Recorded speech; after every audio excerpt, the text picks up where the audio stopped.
शहराच्या अगदी मधोमध वाहणाऱ्या मुठा नदीनं पुणे शहराचे अगदी नैसर्गिकरित्या दोन भाग केलेत.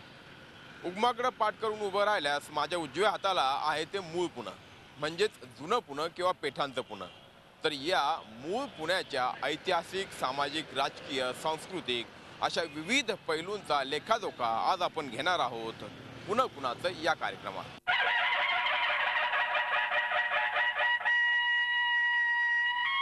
हिंदवी स्वराज्याचे संस्थापक छत्रपती शिवरायांची कर्मभूमी पुणे. आटकेपार झेंडा रोवणाऱ्या पेशव्यांची शौर्यभूमी पुणे. ब्रिटिश राजवटी विरोधात सिंहगर्जना करणाऱ्या लोकमान्य बाळ गंगाधर टिळकांचं पुणे. पुरोगामी चळवळीची केंद्रभूमी पुणे. संत महंतांच्या पदस्पर्शानं पावन झालेली पुण्यभूमी पुणे.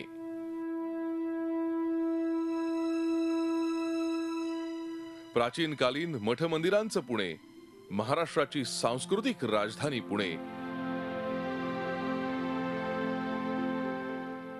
शिक्षणाचं माहेरघर पुणे. पुण्यनगरीचा महिमा आणि काय वर्णावा. या आणि अशा अनेक वैशिष्ट्यांचं अधिष्ठान पुण्याला लाभलंय. ऐतिहासिक, सामाजिक शतकानुशतक जोपासलाय. इथल्या पेठा, इथली वस्ती, इथला व्यापार उदीम, इथली माणसं अशा सगळ्या गोष्टी या इतिहासाच्या साक्षीदार आहेत. किमान 900 वर्षापूर्वी इथं वस्ती होती आणि मंदिरं होती. सुबत्ता आल्यावर मंदिरं बांधली जातात. आणि पुण्याविषयी अभिमानाने सांगायचं तर हे शिवछत्रपतींचं नगर आहे. बारामती, इंदापूर, सुपे आणि पुणे ही भोसले घराण्याची वंशपरंपरागत जागीर होती आणि त्यामुळे शहाजी राजांनी आपल्या छत्रपती शिवाजी महाराजांना राहायला पुण्यात पाठवलं होतं.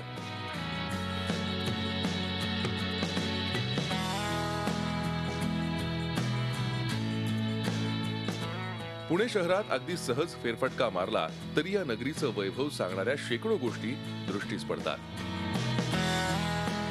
लाल महाल, शनिवार वाडा, पर्वती ही ऐतिहासिक ठिकाणं, मंडई, तुळशीबाग, लक्ष्मी रस्ता या बाजारपेठा,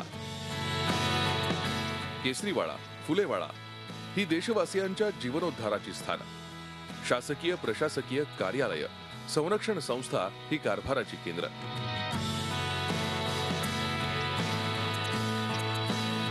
गणेश मंदिर, शाळा महाविद्यालय, साहित्य संस्था, नाट्यगृह, क्रीडांगण ही सारी इथल्या धार्मिक, साहित्यिक, सांस्कृतिक तसंच क्रीडा संस्कृतीचा भाग आहेत. इतकंच काय तर इथल्या संस्था, संघटना असो किंवा इथली खाद्य संस्कृती, अगदी पुणेरी पाट्या देखील प्रत्येक गोष्टीत पुणे तिथे काय उणे या म्हणीची प्रचिती देतात. पुण्यामध्ये गल्ली बोळामध्ये संस्था आहेत आणि अखिल भारतीय संस्था आहेत आणि अखिल भारतीय विद्वान सुद्धा आहेत असं उपहासाने म्हटलं जातं, परंतु त्यामध्ये बऱ्यापैकी तथ्य आहे. ज्ञात दाखल्यांनुसार सुमारे 900 वर्षांपूर्वीची ही वस्ती आहे. असं असताना तिच्यात कालपरत्वे बदल होणार नसतील तरच नवल. स्वातंत्र्यपूर्व काळ असो किंवा स्वातंत्र्योत्तर काळ, परिवर्तन आणि विस्तार हा आलाच. पानशेतच्या पुरानंतर तर या शहरानं स्वतःचं रूप पालटलं. विज्ञान तंत्रज्ञानानं अकल्पित किमया साधली आहे. परिघावरची गावं शहराचा भाग बनली आहेत. चारही दिशांनी वाढत गेलेला शहराचा पसारा याविषयी बरंच काही सांगतो. शिक्षण असो किंवा कामधंदा, या निमित्तानं पुण्यात येऊन स्थायिक झालेल्या लोकसंख्येची इथे नियमानं भर पडतीये. यातून पुण्याच्या संस्कृतीला नवनवे आयाम प्राप्त झालेत. त्यापैकी काही स्वागतार्ह तर काही निराशा आणणार आहेत. 1880 साली भांबवडे म्हणजे भांबुर्डे म्हणजे शिवाजीनगर हे नगरपालिकेच्या हद्दीत आलेले. त्याच्या आधीपर्यंत ते वेगळं गाव होतं. त्या वेगळ्या गावाला पाटील होते, कुलकर्णी होते.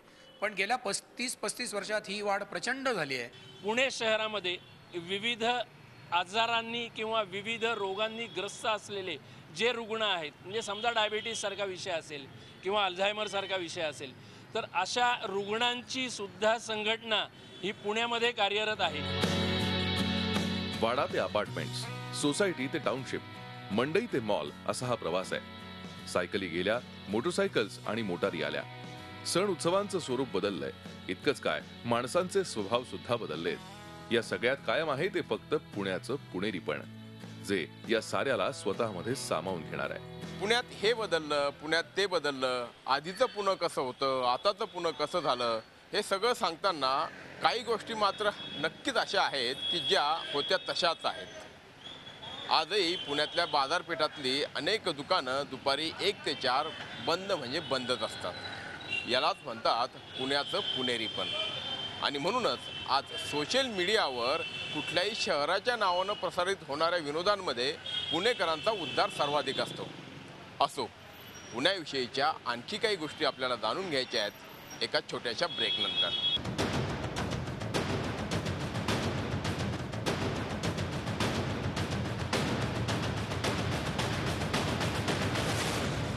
नगर ते महानगर असा प्रवास केलेल्या पुण्यात सारं काही अलबेल आहे असं मुळीच नाही.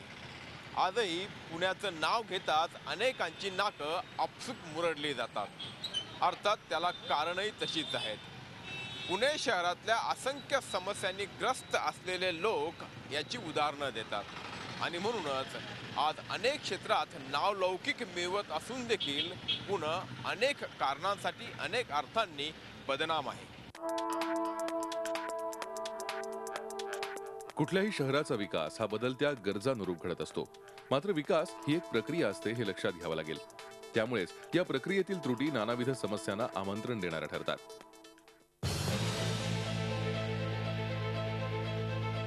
पुण्याच्या बाबतीत वरवर दिसताना सगळं काही छान, सुंदर, चकचकीत भासत असलं तरी अनेक प्रकारचे आजार या शहराला आंतरबाह्य जडलेत.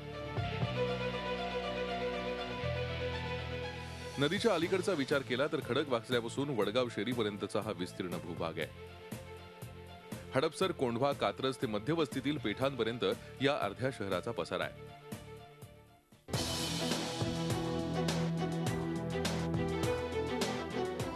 सुरुवात अगदी पेठांपासून करूयात. जुन्या वाड्यांचा प्रश्न हा इथला कळीचा मुद्दा आहे. या वाड्यांचा पुनर्विकास रखडल्यानं हजारो कुटुंब कायम मृत्यूच्या छायेत जगतायत. घरमालक, भाडेकरू यांच्यातील वाद तसंच बांधकामावरील मर्यादांमुळे ही अवस्था आहे. हेरिटेज एरिया जो हे केलेला आहे, डिक्लेअर केलेलं आहे, त्याच्यामुळे आमच्या इथे कन्स्ट्रक्शन होत नाही आहे. आणि कुठला बिल्डर त्यामुळे त्याला जे जास्तीचे जे एक्स्ट्रा कन्स्ट्रक्शन म्हणतात ते मिळत नाही. आणि 2.5 पैसा काय आहे त्याच्यात त्यांचं ते भागत नाही, म्हणजे पोट भरत नाही असं थोडक्यात म्हणायचं. त्याच्यामुळे ते लोक लक्ष घालत नाही आहेत. आणि हा वर्षानुवर्ष हा प्रश्न असंच पडीक राहिलेला आहे. आता अस्वच्छता आणि अनारोग्य हे जणू काही पुण्याच्या 5वीलाच पुजलंय. ठिकठिकाणी ओसंडून वाहणाऱ्या कचरा कुंड्या,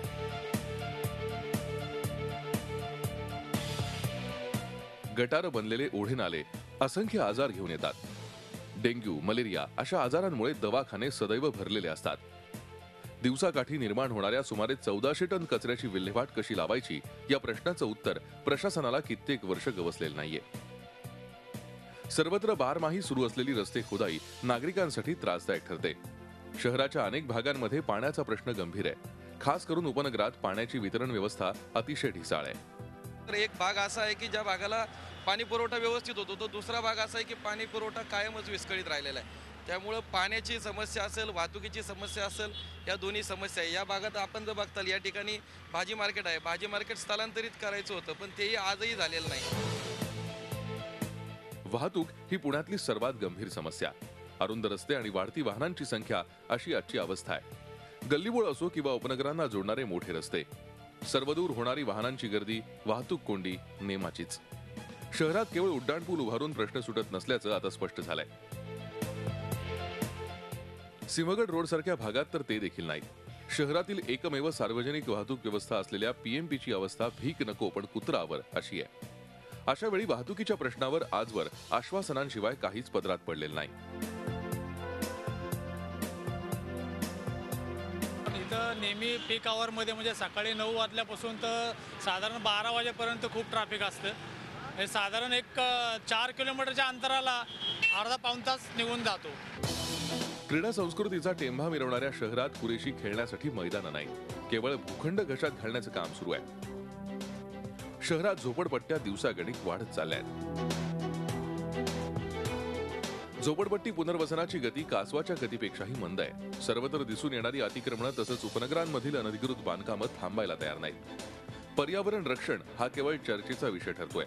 अपवाद म्हणून कात्रज, सहकारनगर, कोरेगाव पार्क, कसबा परिसरात स्थानिक लोकप्रतिनिधींनी केलेली कामं अभिनंदनीय ठरत आहेत. पर्यटन, मनोरंजन तसंच शिक्षणाच्या दृष्टिकोनातून उभारलेले प्रकल्प काहीसे दिलासादायक म्हणावे लागतील. मात्र एकूणात विचार करता विकासाच्या नावाखाली सुरू असलेला विस्तार शहरावरील सूज ठरतीये. अशा सगळ्या परिस्थितीत स्मार्ट सिटी म्हणजे काय रे भाऊ, हा प्रश्न सर्वसामान्यांना पडणार नसेल तरच नवल. शहराची वाढती लोकसंख्या आणि उपलब्ध सोयीसुविधा यांचं असलेलं व्यस्त प्रमाण या सगळ्याच्या मुळाशी आहे.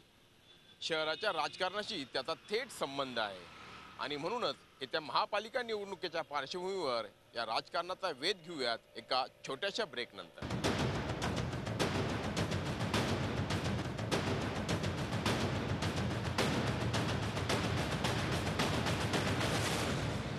पुण्याच्या सत्ताकारणाला राजकीय सामाजिक चळवळीचा वारसा आहे.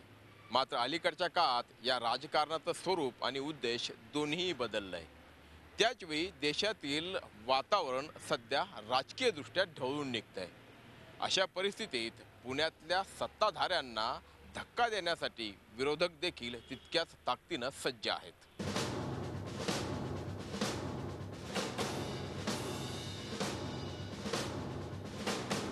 पुणे शहराला स्वातंत्र्य चळवळीचा इतिहास आहे. त्यामुळे स्वातंत्र्योत्तर काळातील नगरपालिका असो वा आत्ताची महानगरपालिका, शहरावर कित्येक दशकं काँग्रेस पक्षाचाच वरचष्मा राहिलाय. अलीकडच्या काळात ही सत्तासूत्र काँग्रेस आणि राष्ट्रवादी काँग्रेसमध्ये विभागली गेली आहेत. मात्र माजी खासदार सुरेश कलमाडींच्या पतनानंतर राष्ट्रवादी काँग्रेसची ताकद वाढली आहे. परिणामी महापालिकेवर आज राष्ट्रवादीची सद्दी आहे. असं असलं तरी काही भागांमध्ये पूर्वीपासूनच भाजप आणि कालांतरानं शिवसेना, मनसे देखील मजबूत बनली आहे. विधानसभेच्या कसबा, पर्वती या मतदारसंघातून भाजपला चांगल्यापैकी साथ मिळत आली आहे. मनसे देखील या ठिकाणी प्रबळ राहिली आहे. कॅन्टोन्मेंट, हडपसर, खडकवासल्यात संमिश्र परिस्थिती आहे. मात्र त्याचवेळी बाह्य भागात किंवा उपनगरांमध्ये राष्ट्रवादी वरचढ आहे.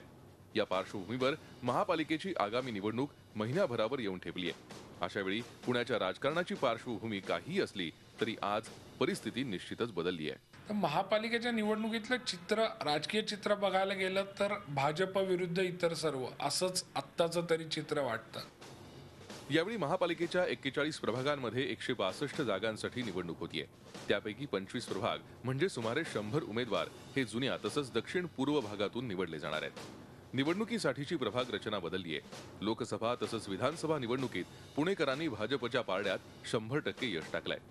अशा परिस्थितीत महापालिकेसाठी खरी लढत ही भाजप आणि राष्ट्रवादीमध्ये होणार आहे. राष्ट्रवादी समोर सत्ता टिकवण्याचं तर भाजप समोर विजयी घोडदौड कायम राखण्याचं आव्हान आहे. प्रभाग करीत असताना सध्याचे पालकमंत्री गिरीश बापट आणि भारतीय जनता पक्षाने आपल्या पक्षाला सोयीस्कर कसे प्रभाग होतील अशा पद्धतीने नैसर्गिक भूमिका बाजूला ठेवून, नैसर्गिक भौगोलिक भूमिका बाजूला ठेवून आपल्या पक्षाला सोयीस्कर असे प्रभाग केलेत. पण ते जरी केले तरी राष्ट्रवादीने केलेल्या कामावरती कोणी विसरू शकत नाही. काही प्रलंबित प्रश्न 2-3 वर्षांमध्ये राज्य सरकारने आणि केंद्र सरकारने निकाली काढलेले आहेत. डेव्हलपमेंट प्लॅनचा विषय असेल, मेट्रोसारखा विषय असेल, SRAचा विषय असेल, रस्ता रिंग रोडचा विषय असेल, PMRDचा विषय असेल, किती विषय केले. नदी प्रकल्पाचा विषय आहे, पैसे दिलेत त्याला.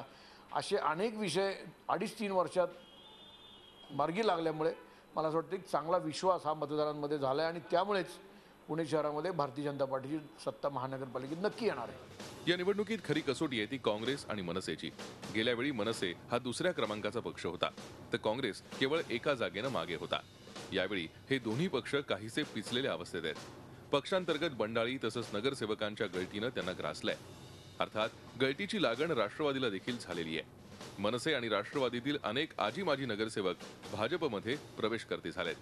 RPI भाजपसोबत राहण्याची शक्यता असल्यानं त्याचा दोघांना फायदा संभवतो. भाजपकडे पक्षप्रवेशाचा ओघ सुरू असताना मनसेसह शिवसेनेला देखील अस्तित्वासाठी लढावं लागणार आहे. प्रभाग स्तरावरील संघटनच त्यांना तारू शकतं. मनसेचा सर्वसामान्य कार्यकर्त्यांचा किंवा पदाधिकाऱ्यांचा जो काय बेस आहे तो कुठेही तसूवर सुद्धा हल्लेला नाही. आणि महाराष्ट्र नवनिर्माण सेना ही त्या सर्वसामान्य कार्यकर्त्यांच्या जीवावरती कोणतंही युद्ध, कोणतीही लढाई लढण्यासाठी सिद्ध आहे. काँग्रेसला अतिशय चांगले दिवस आहेत. काँग्रेसचा कार्यकर्ता कुठेही खच्चीकरण त्याचं झालेलं नाही आणि येणारी 17ची महानगरपालिकेचा माझा तरी आणि काँग्रेस पक्षाचा सगळ्या कार्यकर्त्यांचा आत्मविश्वास आहे की आम्ही नंबर 1ला असणार, आमचा महापौर असेल.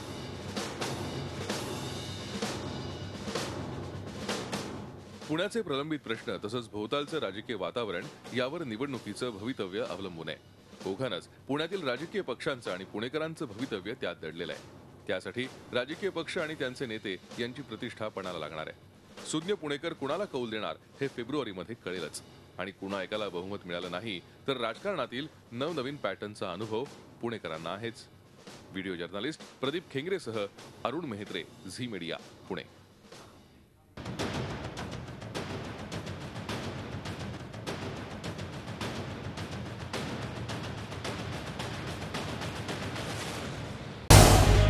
झी 24 तास रहा एक पाऊल पुढे।